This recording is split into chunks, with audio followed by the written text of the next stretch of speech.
Indonesia gelap menurut teman-teman mahasiswa itu segelap apa, Sabril?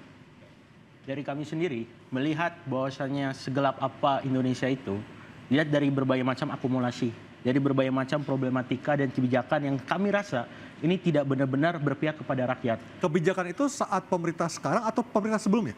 Ini merupakan bentuk akumulasi dari pemerintahan sebelumnya yang mungkin ini menjadi suatu dampak yang menjadi bom waktu. Bom waktu ini yang mungkin suatu saat, bukan hanya saat ini, tapi untuk saat ke depan, beberapa tahun ke depan, ini bisa menjadi bencana bagi seluruh rakyat Indonesia. Oleh karena itu, dari saya sendiri dan teman-teman mahasiswa, itu menganggap Indonesia gelap merupakan salah satu tagar dan juga kabur aja dulu. Itu merupakan salah satu hal yang sangat relevan dan juga menjadi bukti bahwasannya mahasiswa, elemen masyarakat sipil dan juga pemuda itu merasa resah, kacau. Mereka tidak bisa memikirkan kehidupan yang layak di negeri ini. Makanya karena itu kami hadir sebagai bentuk dari social control dan juga elemen perubahan yang menjadikan bahwasannya representasi masyarakat, mahasiswa itu ada gitu. Terbukti kami hari ini turun ke jalan untuk memberikan suara kami dalam bentuk keresahan kami yang selama ini kami pendam. Selama ini kami bergerak dengan berbagai macam cara melalui audiensi, advokasi, dan juga berbagai macam cara ini yang kami lakukan. Sampai kami menerbitkan suatu kajian.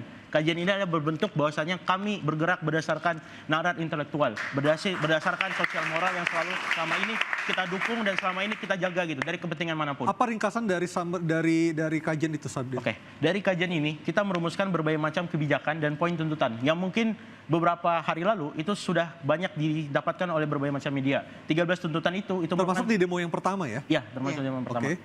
Termasuk dari 13 itu salah satu yang kami lihat highlight benar adalah tentang efisiensi anggaran, terutama ke sektor pendidikan. Selain dari situ kami melihat bahwasannya adanya yang sekarang udah menjadi undang-undang Minerba, itu bisa menjadi salah satu indikasi kalau dari teman-teman elemen masyarakat sipil dan mahasiswa tidak mengontrol itu bisa jadi suatu pelemahan bagi perguruan tinggi. Untuk pendidikan, bukankah sudah ada bantahan ataupun pelurusan statement dari Menkyu yang mengatakan tidak akan mengganggu operasional dana pendidikan? Bukankah sudah ada statement seperti itu? Oke, dari kami merasa berdasarkan statement itu tidak cukup. Karena menurut kami statement itu hanya pernyataan kebijakan dan yang kami butuhkan adalah suatu legal standing, aturan hukum dan juga hitam di atas putih yang harus mengikat dan tidak ada hal-hal yang ditunggangi. Sabda, saya sering lihat keresahan anak muda itu tergambar lewat meme ya di medsos. Berarti ini sekarang ditumpahkan ke jalan. Ya, benar. Boleh kasih contoh yang paling konkret? Apakah itu soal pekerjaan sekarang yang makin sulit?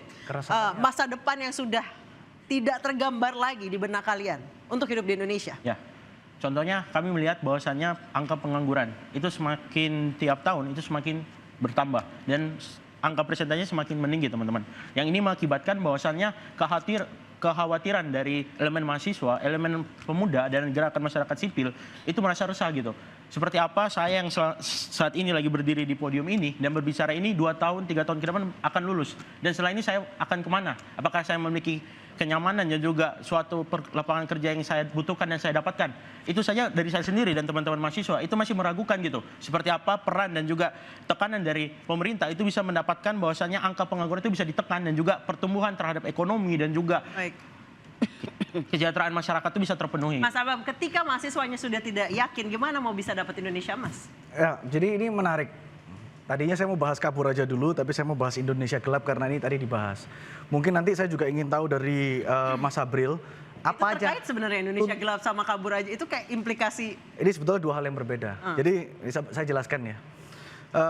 Hashtag kabur aja dulu ini menurut saya adalah reaksi spontan atau emosional dari pemuda kita. Dan kebanyakan yang saya lihat itu dari diaspora. Saya ini, dapil saya adalah diaspora. Saya dapil luar negeri.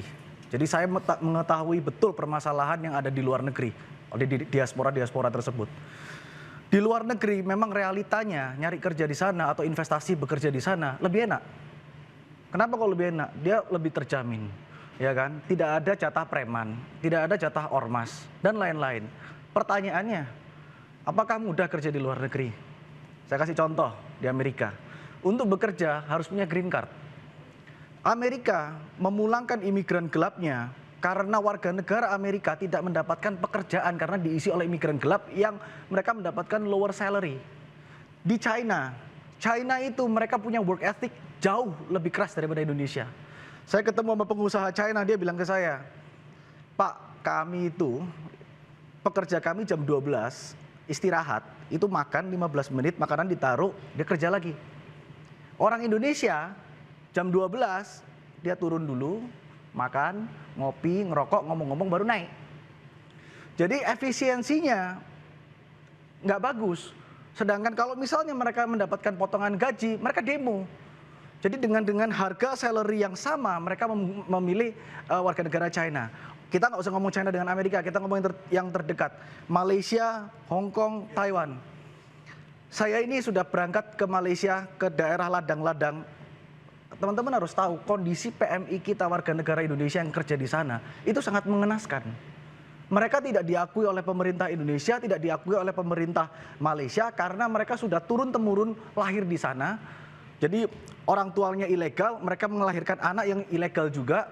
Akhirnya kedua belah negara tidak mau mengakui. Mereka tidak mendapatkan jaminan kesehatan. Kalau meninggal di ladang, dikubur di ladang. Nah pertanyaan saya, apakah kabur aja dulu itu jelek? Tidak selalu. Kabur aja dulu, kita Indonesia ini melegalisasi loh. Warga negara Indonesia untuk pergi ke luar negeri. Itu kan untuk yang unskilled. Kalau skilled? Contohnya, ya, kalau yang skilled nggak ada masalah. Di China itu Bu, ya di China itu mereka hari ini kita mikir besok sudah ada.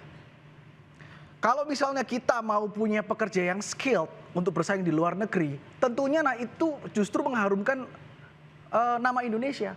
Dan saya yakin orang tersebut akan kembali ke Indonesia. Kenapa? Permasalahan di Amerika, diasporanya, kenapa mereka tidak mau melepaskan warga negara Indonesia? Begitu mereka melepaskan kewarganegaraan Indonesia, hak waris atas tanah dan bangunan di Indonesia hilang. Itu otomatis. Jadi mereka tidak mungkin melepaskan kewarganegaraannya. Jadi menurut saya ini hanyalah reaksi spontan. Justru Indonesia pemerintah kita ini mensupport. Buktinya apa? Buktinya adalah Kementerian Pekerja Migran. Baik, saya akan ke Mas Ainun Najib, salah satu diaspora kita yang berhasil yang saat ini kerja di Singapura sejak 22 tahun yang lalu di bidang IT. Halo Mas Ainun Najib. Assalamualaikum. Waalaikumsalam warahmatullahi wabarakatuh. Mas Ainun, Anda melihat fenomena ataupun tagar kabur aja dulu ini dari sisi Anda sebagai pengalaman puluhan tahun di Singapura, melihatnya seperti apa Mas Ainun? Ya, mungkin pertama kali saya mau ceritakan sejarahnya tagar ini ya. Karena kebetulan tagar ini bermula dari teman-teman saya, 4 orang diaspora teknologi. Yang ada di Singapura? Itu alumni. Nah, ini satu itu dari Amerika Serikat, kerja di Facebook Meta, satu di Belanda, satu di Estonia, satu lagi juga pernah di Amerika Serikat gitu. Nah ini udah lama tagarnya, udah 1,5 tahun lebih. Tahun 2023 bulan September tanggal 2 mereka bikin live streaming untuk sharing gimana sih anak teknologi itu bisa mencari kerja bidang teknologi di luar negeri yang memang secara peluang dan juga secara ilmu, kesempatan dan sebagainya itu lebih luas, lebih besar gitu. Dan secara gaji juga lebih tinggi kalau dalam konteks teknologi IT gitu.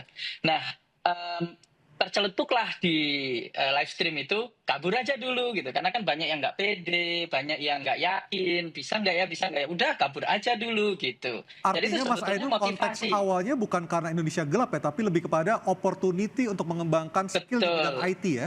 Iya, motivasi. Jadi kayak just do it gitu. Jadi kabur aja dulu gitu. Awal mulanya gitu. Namun kan muncul jadi tagar di Twitter, di-quote oleh teman-teman. Nah mulailah itu. Terutama beberapa bulan terakhir mungkin yang merasa banyak concern di beberapa bulan terakhir ini terus kemudian mengangkat tagar itu kembali untuk udahlah kabur aja dulu tapi dalam perspektif yang lebih negatif. Sejarahnya begitu. Baik, kalau Anda melihat sendiri dengan kondisi saat ini, apakah kabur aja dulu ini masih relevan untuk didengungkan di sosial media, Mas Ainun? Dalam konotasi positifnya selalu relevan karena kita tentu ingin anak-anak muda Indonesia, talenta muda Indonesia itu menjadi kelas dunia dan untuk bisa masuk ke kelas dunia tentu harus berkompetisi di level dunia. Minimal ke negara tetangga kayak saya gini kan, nggak usah jauh-jauh ke Amerika, Eropa, ya cukup nyebrang dari Batam, nyebrang naik ferry gitu kan sampai ke Singapura gitu. Di sini menimba ilmu. Wapres kita dulu juga menimba ilmu di Singapura mudanya dan atau mencari kerja dan seterusnya gitu. Jadi kabur aja dulu secara positif tetap perlu digaungkan. Baik, tadi Mas Abraham sempat menyebutkan soal bagaimana tenaga kerja dari China itu sangat efisien kerjanya. Di Singapura pun gitu, semua orang itu kalau jalan kayaknya buru-buru. Pun di Cina, pun di Korea Selatan. Apakah orang Indonesia bisa seperti itu? Mungkin nanti Mas, kita bisa ngobrol lagi dengan Mas Ainun, saya jeda tetap di interupsi.